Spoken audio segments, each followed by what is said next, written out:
En el siglo XIX, cuando la revolución industrial comenzaba a transformar radicalmente Europa, un economista británico formuló algunas de las preguntas más importantes que todavía nos hacemos hoy. ¿Quién produce la riqueza? ¿Quién se la queda? ¿Y cómo debe intervenir el Estado para repartirla? Ese hombre fue David Ricardo, y su libro Principios de Economía Política y Tributación, publicado en 1817, es una de las obras más influyentes de la historia económica. Hoy te explico por qué este libro sigue siendo esencial, y cómo sus ideas aún impactan el debate sobre el trabajo, los impuestos y el comercio internacional. ¿Quién fue David Ricardo? Ricardo fue un economista autodidacta. Hijo de un banquero londinense, comenzó su carrera en las finanzas, pero terminó revolucionando la teoría económica. A pesar de haber escrito solo una obra importante, su influencia fue enorme. Con Principios de Economía Política y Tributación, sentó las bases de la economía clásica, junto con Adam Smith y Thomas Malthus. Pero Ricardo llevó el análisis más lejos, con una pregunta central: ¿cómo se distribuye la riqueza entre trabajadores, capitalistas y terratenientes? La renta, los salarios y los beneficios.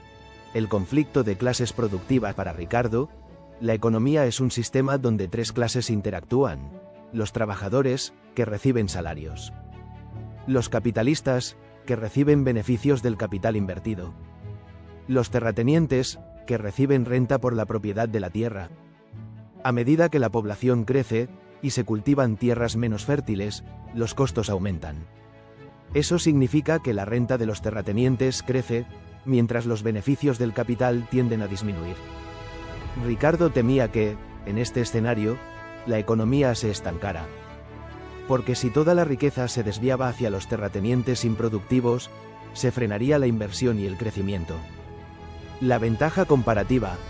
Una revolución en el comercio internacional. Uno de los aportes más brillantes de Ricardo es su teoría de la ventaja comparativa. Explica que incluso si un país es menos eficiente en producir todo, puede beneficiarse del comercio internacional si se especializa en lo que produce relativamente mejor. Por ejemplo, si Inglaterra produce lana y vino, y Portugal también, pero Portugal produce vino de forma mucho más eficiente, y lana solo un poco más eficiente, entonces es mejor que Portugal se especialice en vino, e Inglaterra en lana. Ambos ganan si comercian. Este principio es hoy una de las bases del libre comercio global. Y sigue siendo estudiado, defendido y cuestionado en la economía moderna. Los impuestos. ¿Quién paga y cómo afecta a la economía? Ricardo también analizó profundamente los impuestos. Y advirtió que su impacto depende de quién los paga y cómo se aplican. Criticó los impuestos sobre el consumo y los alimentos, porque afectan desproporcionadamente a los pobres.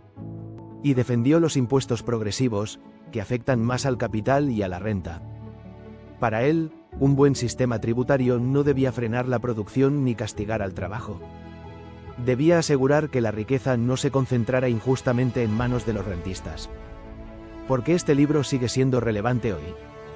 Porque las preguntas de Ricardo no han perdido vigencia. ¿Quién genera la riqueza? ¿A dónde va? ¿Qué papel deben jugar el Estado y la tributación para equilibrar la balanza?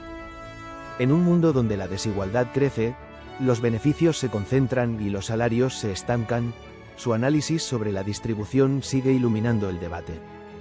Además, en plena globalización, su teoría del comercio sigue siendo el centro de disputas económicas entre países.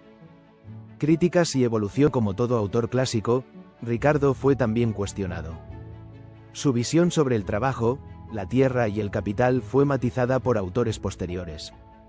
Karl Marx lo tomó como punto de partida para su crítica del capitalismo. John Stuart Mill amplió su análisis incorporando más factores sociales. Y la economía moderna ha revisado sus modelos con herramientas más matemáticas y empíricas. Pero nadie duda de su influencia. Ricardo pensó el sistema económico como un todo. Y se atrevió a hablar de clases, conflictos y poder económico, cuando muchos preferían teorizar en abstracto. Principios de Economía Política y Tributación es un texto histórico, sí. Pero también una herramienta para pensar el presente. Porque si seguimos preguntándonos por qué unos prosperan y otros no, si seguimos discutiendo sobre impuestos justos, salarios dignos y mercados globales, Es porque Ricardo aún está en la conversación. ¿Quién crees que se queda con la mayor parte de la riqueza en tu país? ¿Los trabajadores, los empresarios o los propietarios? ¿Te parece justo que heredar tierras o propiedades genere más ingresos que trabajar? ¿Crees que los impuestos actuales favorecen a la mayoría o a unos pocos? ¿Te ha gustado el vídeo? Suscríbete para más, dale me gusta y si tienes algún libro en mente que quieras que resumamos, no lo dudes, os leemos en los comentarios.